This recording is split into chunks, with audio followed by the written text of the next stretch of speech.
Bitcoin mining sounds complicated, but it's actually much simpler than people think. The confusion usually comes from how it's explained, not from the concept itself. So instead of using technical jargon, let's break it down in a way that actually makes sense.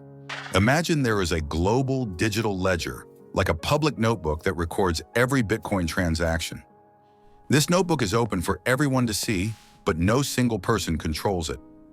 Every time someone sends Bitcoin, that transaction doesn't instantly become final. Instead, it enters a waiting area, like a queue, where thousands of other transactions are also waiting to be confirmed. Now here's where mining comes in. Miners are powerful computers spread all over the world, and their job is to take these pending transactions, verify them, and group them into blocks. But not every miner can just add a block to the blockchain. There is a competition. All these miners are racing against each other to solve a complex mathematical problem. It's not like solving a normal equation. It's more like guessing a random number as fast as possible. These machines are making millions, even billions, of guesses every second.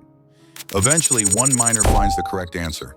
The moment that happens, that miner gets the right to add their block of transactions to the blockchain, and the entire network accepts it as valid.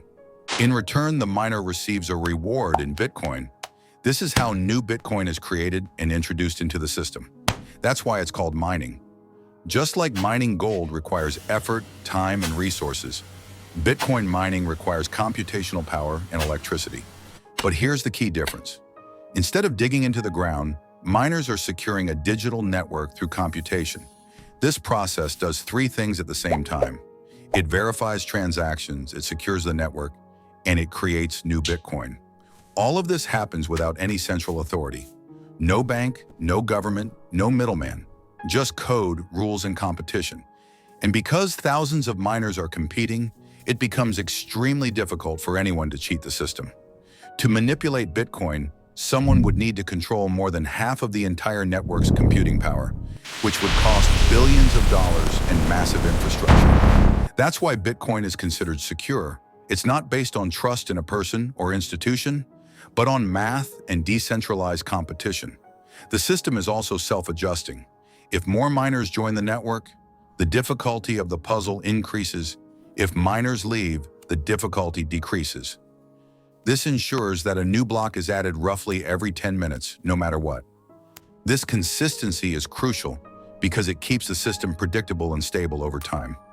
Another important part of mining is the reward structure. When Bitcoin first launched, miners received 50 Bitcoin for every block they added. But every 4 years, this reward is cut in half in an event called the halving. It went from 50 to 25, then to 12.5, and continues decreasing over time. This is built into Bitcoin's design to ensure scarcity. There will only ever be 21 million Bitcoin, and mining is the mechanism through which those coins are gradually released into circulation. This controlled supply is one of the reasons Bitcoin is often compared to gold, but with an important difference.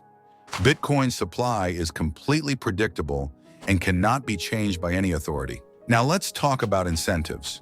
Mining is not free. It requires expensive hardware, electricity, cooling systems, and maintenance. So why do miners do it? Because they are rewarded in Bitcoin, and they believe that Bitcoin has value. This creates a powerful feedback loop. Miners secure the network, and in return, the network rewards them. This alignment of incentives is what keeps the system running smoothly. But one of the biggest criticisms of Bitcoin mining is its energy usage. People often say it wastes electricity. Yes, mining does consume energy, but that energy is not pointless. It is what secures the entire network.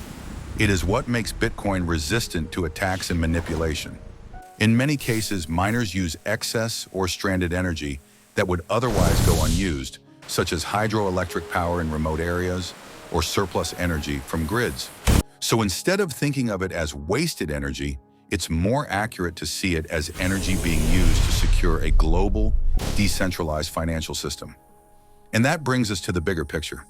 Bitcoin mining is not just a technical process happening in the background. It is the foundation of Bitcoin itself. Without mining, there would be no way to verify transactions, no way to secure the network, and no way to introduce new Bitcoin into circulation. It replaces trust in institutions with trust in a transparent system of rules. Instead of relying on banks to validate transactions, the network does it collectively. Instead of trusting governments to manage supply, the code defines it permanently. This is what makes Bitcoin fundamentally different from traditional money. Traditional systems rely on centralized control, which can be changed, manipulated, or mismanaged. Bitcoin relies on a decentralized network that follows fixed rules, making it resistant to interference.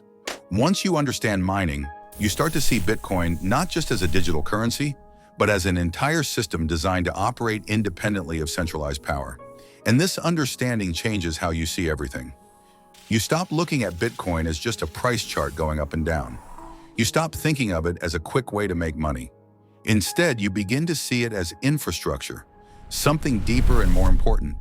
Because mining is not just about creating coins, it's about maintaining a system that runs 24/7 without interruption. Every 10 minutes, a new block is added. Every 10 minutes, transactions are confirmed. And this has been happening consistently for years, without needing permission from anyone. That level of reliability is rare in any system, let alone a financial one. Now think about what that means in the real world. In traditional finance, transactions can be delayed, reversed, or blocked.